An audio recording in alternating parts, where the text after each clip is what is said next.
More twists and turns in the court case that involves a Northland man who's accused of killing his own wife. He faces a judge again today. His wife, Renee Pernice, disappeared in January 2009. She was later pronounced dead, and her husband, Sean Pernice, faces trial for her murder next month. Lindsay Shively sat in court and joins us with the latest.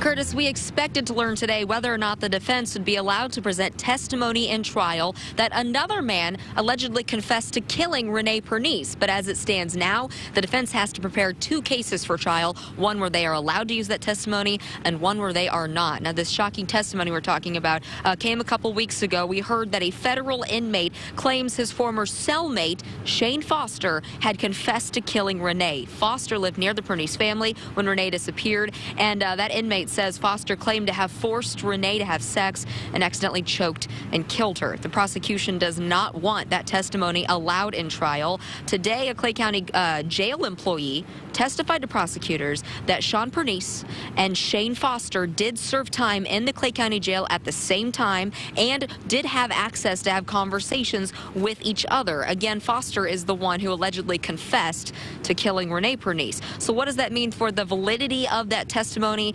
And if Foster is still unclear, it's also unclear whether or not the defense is even going to be allowed to use any of this in trial. The judge decided to rule on that motion to use this testimony when the trial begins in January. We're live in Liberty. Lindsay Shively, NBC Action News. All right, Lindsay, thank you.